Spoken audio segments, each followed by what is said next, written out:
जय हिंद प्यारे साथियों, कैसे हैं आप सभी। आशा करते हैं आप सभी अच्छे होंगे और आपकी पढ़ाई भी एकदम अच्छे तरीके से चल रही होगी। साथियों, आज का जो हमारा टॉपिक होने वाला है वो झारखंड पुलिस कांस्टेबल 2024 में जो जीके जीएस पूछा जाता है साथियों, उसी का प्रैक्टिस सेट नंबर 30 है। साथियों, इसके पहले आप लोगों के लिए 29 प्रैक्टिस सेट ऑलरेडी हमने प्रोवाइड करवा चुके हैं, तो आप लोग जाके वीडियो के माध्यम से अपनी तैयारी को जान सकते हैं। ठीक है, तो आइए स्टार्ट करते हैं वीडियो को बिना देरी किए हुए। साथियों, पहला प्रश्न है, भारतीय चुनाव आयोग के मुख्य कर्तव्यों में से क्या एक शामिल नहीं है। चुनाव का नियंत्रण एवं संचालन करना, चुनाव का पर्यवेक्षण करना, प्रत्यक्ष चुनाव करना, स्थानीय चुनाव का संचालन करना। तो कौन सा भारतीय चुनाव आयोग के मुख्य कर्तव्यों में से शामिल नहीं है। तो साथियों, स्थानीय चुनाव का संचालन करना ये जो है आपका शामिल नहीं है। भारतीय चुनाव आयोग इलेक्शन कमीशन ऑफ इंडिया के बारे में थोड़ा सा जानते हैं। भारतीय चुनाव आयोग एक स्वायत्त संवैधानिक निकाय है जो भारत में संघ और राज्य चुनाव प्रक्रियाओं के संचालन के लिए उत्तरदायी है। भारत के संविधान का भाग 15 चुनावों से संबंधित है और इन मामलों के लिए एक आयोग की स्थापना करता है। भारतीय संविधान का अनुच्छेद 324 से 329 आयोग और सदस्य की शक्तियों, कार्य, कार्यकाल, पात्रता आदि से संबंधित है। भारतीय चुनाव आयोग के अधीक्षक प्रत्येक राज्य के संसद और विधानमंडल के लिए एवं भारत के राष्ट्रपति तथा उपराष्ट्रपति पद के लिए चुनाव कराने की पूरी प्रक्रिया को निर्देशन और नियंत्रण करते हैं। यह मतदाता सूची तैयार करता है, इलेक्ट्रॉनिक फोटो पहचान पत्र EPIC जारी करता है। राज्य चुनाव आयोग द्वारा स्थानीय निकाय चुनाव संचालित किया जाता है। ठीक है, तो इतना ये कार्य था। अगला प्रश्न है, निम्नलिखित में से कौन सा देश 53 वर्षों के बाद हांगकांग को पीछे छोड़कर दुनिया की सबसे स्वतंत्र अर्थव्यवस्था बन गई है। अमेरिका है, सिंगापुर है, स्विट्जरलैंड है या फिर न्यूजीलैंड है। तो 53 वर्षों के बाद हांगकांग को पीछे छोड़कर दुनिया की सबसे स्वतंत्र अर्थव्यवस्था बन गई है, वो कौन सा देश है। तो साथियों, वो है सिंगापुर। ठीक है, सिंगापुर आपका राइट आंसर होगा। 53 वर्षों के बाद हांगकांग को पीछे छोड़कर सिंगापुर अब दुनिया की सबसे स्वतंत्र अर्थव्यवस्था है। अगला प्रश्न है, प्रकाशित अंग्रेजी उपन्यास लिखने वाले पहले भारतीय कौन हैं। बंकिम चंद्र चट्टोपाध्याय, झुंपा लाहिड़ी, अमिताभ घोष, रविंद्रनाथ टैगोर। तो कौन है। तो आपका जो राइट आंसर है साथियों, वो है बंकिम चंद्र चट्टोपाध्याय। ठीक है, सही उत्तर आपका बंकिम चंद्र चट्टोपाध्याय है। चट्टोपाध्याय का पहला उपन्यास एक अंग्रेजी राजमोहन की पत्नी 1864 था और उन्होंने अपने धार्मिक और दार्शनिक निबंध भी अंग्रेजी में लिखना शुरू किया था। किसने। बंकिम चंद्र चट्टोपाध्याय ने। वंदे मातरम एक बंगाली कविता है जिसे बंकिम चंद्र चट्टोपाध्याय ने 1870 के दशक में लिखा था और पहली बार रविंद्रनाथ टैगोर द्वारा गाया गया था। यह कविता राजनीतिक सक्रियता और 1905 में स्वदेशी आंदोलन के लिए एक लोकप्रिय मार्निंग गीत बन गई। ठीक है, बंकिम चंद्र चट्टोपाध्याय के अन्य उपन्यासों में सभी भाषाएं शामिल हैं। आनंदमठ, वंदे मातरम, दुर्गाशनंदिनी, कपाल कुंडला, देवी चौधरानी आदि। ठीक है, तो इनके अन्य जो उपन्यास थे बंकिम चंद्र चट्टोपाध्याय के, वो इस प्रकार थे। ठीक है, अगला प्रश्न है, उत्तर भारत के सबसे पुराने पंचायत मंदिरों में से एक के रूप में पहचाने जाने वाले प्रसिद्ध गुप्त काल के दशावतार मंदिर कहाँ स्थित हैं। नचना कुठारा में, भीतरगांव में, तिगवा में या फिर देवगढ़ में। तो उत्तर भारत के सबसे पुराने पंचायत मंदिरों में से एक के रूप में पहचाने जाने वाले प्रसिद्ध गुप्त काल के दशावतार मंदिर कहाँ स्थित हैं। तो साथियों, देवगढ़ में स्थित है। कहाँ पे। देवगढ़ में। सही उत्तर आपका देवगढ़ है। दशावतार मंदिर उत्तर भारत के सबसे शुरुआती मंदिरों में से एक है और यह भगवान विष्णु को समर्पित है। ठीक है, दशावतार मंदिर या विष्णु मंदिर को देवगढ़ में गुप्त मंदिर भी कहा जाता है। इसे गुप्त काल के दौरान बनाया गया था। मंदिर में भगवान विष्णु के 10 अवतारों को दर्शाया गया है। मंदिर में भगवान विष्णु की मूर्ति भी है जो नारायण तपस्या की एक स्थिति है और एक अन्य एक नागिन पर उसे दिखाती है। यह उत्तर भारत का पहला मंदिर था जिसमें शिकारा था। ठीक है, अगला प्रश्न है, कांग्रेस का वह अधिवेशन कहाँ हुआ था जिसमें महात्मा गांधी ने अन्य नेताओं को खिलाफत के साथ साथ स्वराज के समर्थन में असहयोग आंदोलन शुरू करने की आवश्यकता के बारे में आश्वस्त किया था। बॉम्बे, लाहौर, कलकत्ता, नागपुर। तो कांग्रेस का वह कौन सा अधिवेशन था जिसमें महात्मा गांधी ने अन्य नेताओं को खिलाफत के साथ साथ स्वराज के समर्थन में असहयोग आंदोलन शुरू करने की आवश्यकता के बारे में आश्वस्त किया था? तो साथियों वो कलकत्ता का अधिवेशन हुआ था। ठीक है, कांग्रेस का कलकत्ता अधिवेशन था। सही उत्तर आपका सितंबर 1920 में कलकत्ता अधिवेशन है। सितंबर 1920 में कलकत्ता के कांग्रेस अधिवेशन में गांधी जी ने अन्य नेताओं को खिलाफत के साथ साथ स्वराज के समर्थन में एक असहयोग आंदोलन शुरू करने की आवश्यकता के लिए राजी किया। खिलाफत की लौकिक शक्तियों की रक्षा के लिए मार्च 1919 में बॉम्बे में एक खिलाफत समिति का गठन किया गया था। उस समय मुस्लिम नेताओं की युवा पीढ़ी जैसे भाई मोहम्मद अली और शौकत अली, ये उस समय की मुस्लिम नेताओं की युवा पीढ़ी थी। अगला प्रश्न है, संघ लोक सेवा आयोग के अध्यक्ष और सदस्यों के कार्यकाल क्या है? 5 वर्ष का कार्यकाल या 65 वर्ष की उम्र, 3 वर्ष का कार्यकाल या फिर 62 वर्ष की उम्र, 6 वर्ष का कार्यकाल या फिर 65 वर्ष की उम्र और 6 वर्ष का कार्यकाल या फिर 62 वर्ष की उम्र? क्या होगा? तो साथियों 6 वर्ष का कार्यकाल या फिर 65 वर्ष की उम्र होना चाहिए संघ लोक सेवा आयोग के अध्यक्ष और सदस्यों के कार्यकाल। ठीक है, इतना होता है, 6 वर्ष होता है या फिर 65 वर्ष की उम्र तक। संघ लोक सेवा आयोग एक केंद्रीय भर्ती एजेंसी है जो स्वतंत्र रूप से काम करती है। अगला प्रश्न है, खिलजी वंश का संस्थापक कौन था? जलालुद्दीन खिलजी था, अलाउद्दीन खिलजी था, मलिक काफूर था, मुबारक शाह खिलजी था। कौन था खिलजी वंश का संस्थापक? तो साथियों जलालुद्दीन खिलजी जो है वो खिलजी वंश का संस्थापक था। जलालुद्दीन खिलजी 1290 से 1296 ईस्वी खिलजी का संस्थापक था। ठीक है, जलालुद्दीन खिलजी जो है खिलजी वंश का संस्थापक था 1290 से 1296। गुलाम वंश के अंतिम शासक शमसुद्दीन कैमुर्स को मारकर उसने खिलजी वंश की स्थापना की। अपनी योग्यता के बल पर इसने सर ए जहांदार शाही अंगरक्षक का पद प्राप्त किया तथा बाद में समाना का सूबेदार बना। ठीक है, अगला प्रश्न है, निम्नलिखित भक्ति संतों में से किसने पुष्टि मार्ग के दर्शन को प्रतिपादित किया? वल्लभाचार्य, साधना, माधवाचार्य, रामानंद। तो किसने पुष्टि मार्ग के दर्शन को प्रतिपादित किया? तो साथियों वल्लभाचार्य ने। ठीक है, वल्लभाचार्य ने पुष्टि मार्ग के दर्शन का प्रतिपादन किया। पुष्टि मार्ग एक आराधना का स्वरूप है जिसमें श्री कृष्ण भगवान की उपासना की जाती है। पुष्टि मार्ग भक्ति का मार्ग है जिसका उल्लेख भगवद गीता में मुक्ति प्राप्त करने के लिए प्रत्यक्ष और सरलतम दृष्टिकोण के रूप में किया गया है। वल्लभाचार्य जो हैं वो शुद्ध अद्वैत के प्रचारक थे और वल्लभाचार्य विजयनगर साम्राज्य के शासक कृष्णदेव राय के समकालीन थे और वे द्वैत और अद्वैत दर्शन के गुणों तथा अवगुणों पर एक दीर्घकालीन विवाद में भाग लेने के लिए उनके दरबार में थे। ठीक है, अगला प्रश्न है, सतपुड़ा का सर्वोच्च शिखर है? धूपगढ़, गुरु शिखर, पारसनाथ, महेंद्रगिरी। सतपुड़ा का सर्वोच्च शिखर है तो साथियों धूपगढ़ आपका राइट आंसर होगा। ठीक है, सतपुड़ा पर्वत की सर्वोच्च चोटी धूपगढ़ 1350 मीटर है जो महादेव पर्वत पर स्थित है। ठीक है, गुरु शिखर अरावली पर्वतमाला का सर्वोच्च शिखर है, इसकी ऊंचाई 1722 मीटर है। झारखंड के गिरिडीह जिले में पारसनाथ पहाड़ी स्थित है। महेंद्रगिरी पर्वत उड़ीसा के गजपति जिले के परालाखेमुंडी में स्थित है। ठीक है, अगला प्रश्न है, इनमें से कौन सा भारत का एक प्रमुख चाय उत्पादक क्षेत्र नहीं है? Assam hills, Darjeeling hills, Kashmir valley, Nilgiri hills. तो इनमें से कौन सा भारत का एक प्रमुख चाय उत्पादक क्षेत्र नहीं है? तो साथियों वो कश्मीर वैली जो है वो चाय उत्पादक क्षेत्र नहीं है। कश्मीर वैली चाय उत्पादक क्षेत्र नहीं है, जबकि असम हिल्स, दार्जिलिंग हिल्स और नीलगिरी पहाड़ियाँ चाय के उत्पादन के लिए प्रमुख क्षेत्र हैं। कश्मीर की घाटी केसर की खेती के लिए प्रसिद्ध है। जम्मू और कश्मीर भारत में केसर उत्पादक राज्यों की सूची में सबसे ऊपर है। ठीक है, तो केसर के लिए प्रसिद्ध है। अगला प्रश्न है, लोकसभा का संसद सदस्य बनने के लिए न्यूनतम आयु क्या है?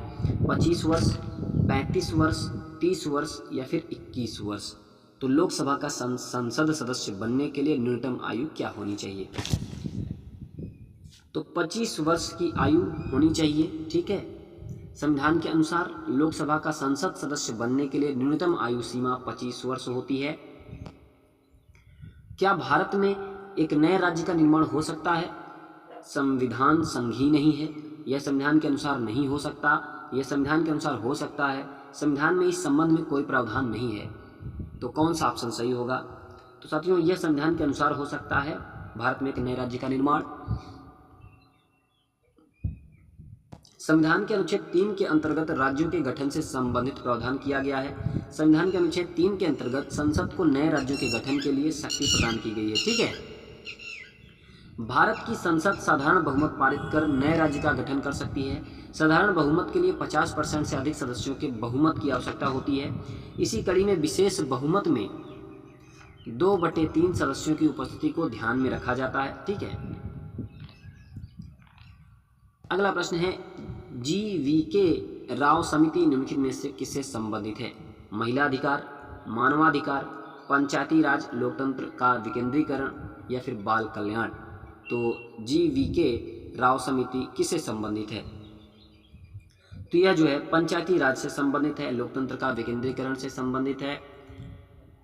GVK राव समिति का गठन 25 मार्च 1985 को योजना आयोग द्वारा किया गया। इस समिति का संबंध पंचायती राज व्यवस्था से है।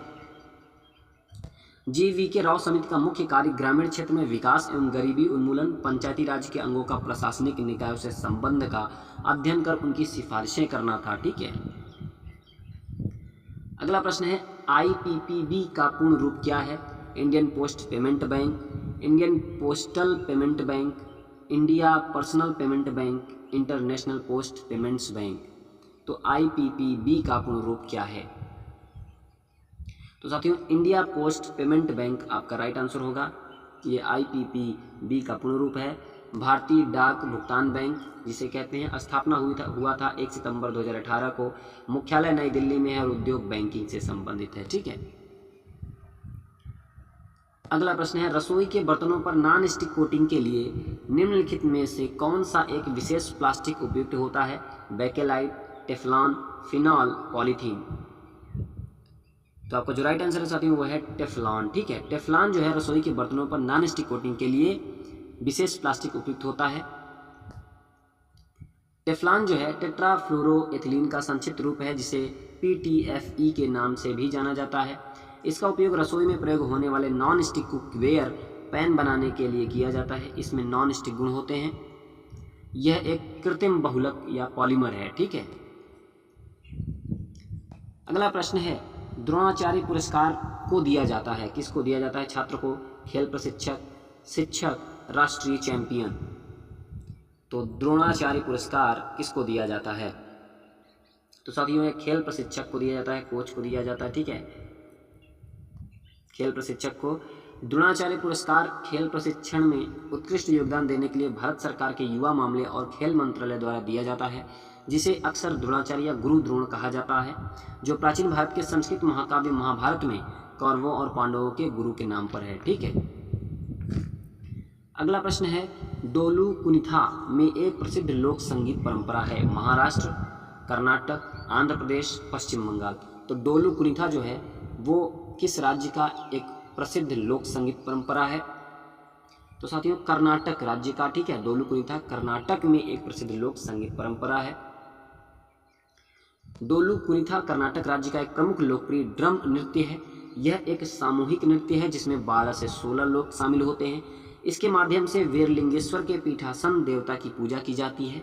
यह नृत्य मनोरंजन और आध्यात्मिक संपादन दोनों प्रस्तुत करता है। ठीक है, अगला प्रश्न है, उर्दू का प्रसिद्ध गीत सारे जहां से अच्छा किसने लिखा?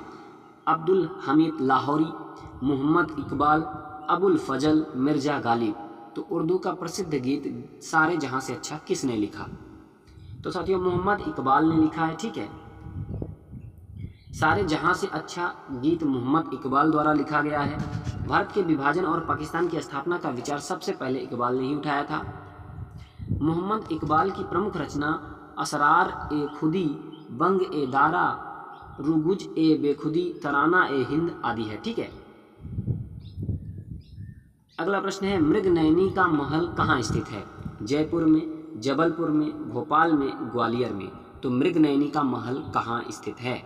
तो साथियों ग्वालियर में स्थित है। कहाँ पे? ग्वालियर में स्थित है मृगनयनी का महल। मृगनयनी का महल मध्य प्रदेश के ग्वालियर में मौजूद है। इस किले का निर्माण 8वीं शताब्दी में राजा मान सिंह तोमर के द्वारा किया गया था। यह किला मध्यकालीन स्थापत्य के अद्भुत नमूनों में से एक है। लाल बलुए पत्थर से निर्मित यह किला देश के सबसे बड़े किले में से एक है। अगला प्रश्न है, विश्व मरुस्थलीकरण और सूखा रोकथाम दिवस किस दिन मनाया जाता है? 22 अप्रैल को, 5 जून को, 17 जून को या फिर 22 मई को? तो किस तिथि को मनाया जाता है विश्व मरुस्थलीकरण और सूखा रोकथाम दिवस? तो साथियों ये 17 जून को मनाया जाता है। ठीक है, 17 जून को विश्व मरुस्थलीकरण एवं सूखा रोकथाम दिवस मनाया जाता है। 1994 में संयुक्त राष्ट्र महासभा द्वारा 17 जून को इसे मनाने की घोषणा की गई। 5 जून को विश्व पर्यावरण दिवस, 22 अप्रैल को पृथ्वी दिवस और 22 मई को अंतर्राष्ट्रीय जैव विविधता दिवस मनाया जाता है। ठीक है, तो 22 अप्रैल को पृथ्वी दिवस, 22 मई को अंतर्राष्ट्रीय जैव विविधता दिवस और 5 जून को विश्व पर्यावरण दिवस मनाया जाता है। अगला प्रश्न है, किसी राजनीतिक दल को राष्ट्रीय पार्टी के रूप में मान्यता प्राप्त करने हेतु कम से कम 3 अलग अलग राज्यों में से लोकसभा की सीटों का कितने प्रतिशत जीतना अनिवार्य है? 10%, 2%, 6%, 5%? तो कितने प्रतिशत जितना अनिवार्य है? तो साथियों 2% आपका राइट आंसर होगा। ठीक है, 2%, कम से कम 2% जितना अनिवार्य है। किसी राजनीतिक दल को राष्ट्रीय पार्टी के रूप में मान्यता प्राप्त करने हेतु कम से कम 3 विभिन्न राज्यों में लोकसभा की 2% सीटें प्राप्त करना अनिवार्य है, या 4 अथवा अधिक राज्यों में लोकसभा या विधानसभा के आम चुनावों में वैध मतों का 6% मत पाना और लोकसभा में 4 सीटें हासिल करना अनिवार्य है, या उस दल को 4 या उससे अधिक राज्यों में राज्य स्तरीय दल की मान्यता प्राप्त हो।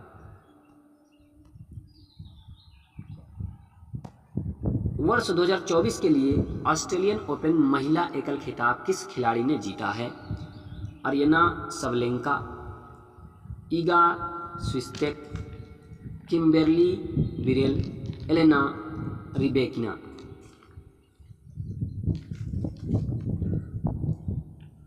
तो वर्ष 2024 के लिए ऑस्ट्रेलियन ओपन महिला एकल खिताब किस खिलाड़ी ने जीता है? तो साथियों अरिना सबलेंका ने जीता है वर्ष 2024 के लिए ऑस्ट्रेलियन ओपन महिला एकल का खिताब। ठीक है, अरिना सबलेंका ने 2024 के लिए ऑस्ट्रेलियन ओपन महिला एकल का खिताब जीता है। इन्होंने चीन की किनवेन झेंग को हराया है। इसका आयोजन ऑस्ट्रेलिया के मेलबर्न पार्क में किया जाता है। इन्होंने 6-3, 6-2 के गेम से अपनी जीत हासिल की है।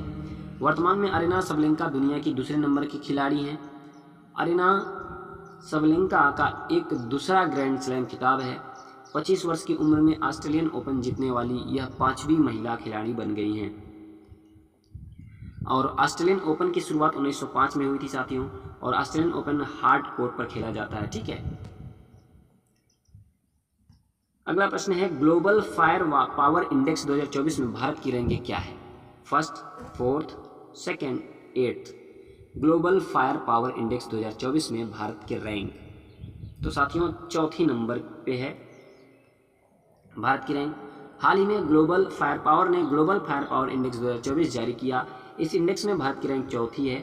ग्लोबल फायर पावर के आंकलन के अनुसार भारत का पावर इंडेक्स स्कोर 0.1023 है। किस राज्य की आभूषण कला सिल्वर फिलिग्री को जीआई टैग दिया गया है? बिहार, उड़ीसा, राजस्थान, मध्य प्रदेश? तो किस राज्य की आभूषण कला को सिल्वर फिलिग्री को जीआई टैग दिया गया है? तो साथियों उड़ीसा। ठीक है, उड़ीसा राज्य को दिया गया है जीआई टैग। उड़ीसा की आभूषण कला सिल्वर फिलिग्री को जीआई टैग दिया गया है। सिल्वर फिलिग्री उड़ीसा के कटक की प्रसिद्ध कला है, जिसे कटक की चंडी ताराकासी के नाम से जाना जाता है। अन्य जीआई टैग के बारे में जानते हैं। रियावन लहसुन, मध्य प्रदेश राज्य के रतलाम के मशहूर रियावन लहसुन को जीआई टैग दिया गया। और आदिवासी पोशाक रीसा, त्रिपुरा की पारंपरिक आदिवासी पोशाक रीसा को जीआई टैग दिया गया है। ठीक है, अगला प्रश्न है साथियों, और आज की वीडियो का लास्ट प्रश्न है, चर्चा में रहा पापीकोंडा राष्ट्रीय उद्यान किस राज्य में स्थित है? तेलंगाना, आंध्र प्रदेश, उड़ीसा, तमिलनाडु।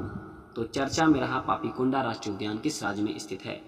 तो साथियों यह जो है आंध्र प्रदेश में स्थित है। ठीक है, हाल ही में आंध्र प्रदेश के पापीकोंडा राष्ट्रीय उद्यान में IISER Indian institute of science education and research Tirupati द्वारा किए गए पक्षी सर्वेक्षण में पक्षियों की 200 से अधिक पक्षी प्रजातियां पाई गई हैं। तो ठीक है, पापीकोंडा राष्ट्रीय उद्यान आंध्र प्रदेश में स्थित है।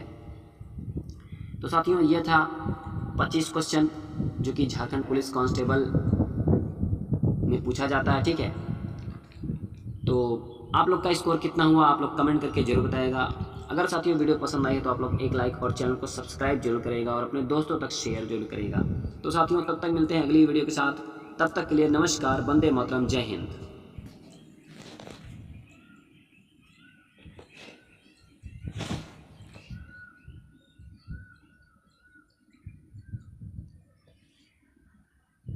और साथियों आप लोगों को एक बात और बतानी थी, PDF के लिए PDF आप लोगों को टेलीग्राम चैनल लिंक मैं दे दूंगा डिस्क्रिप्शन में, वहाँ से आप लोग टेलीग्राम चैनल को ज्वाइन करके आसानी से PDF को डाउनलोड कर पाएंगे। ठीक है, तो टेलीग्राम चैनल का लिंक से आप PDF को डाउनलोड कर लीजिएगा।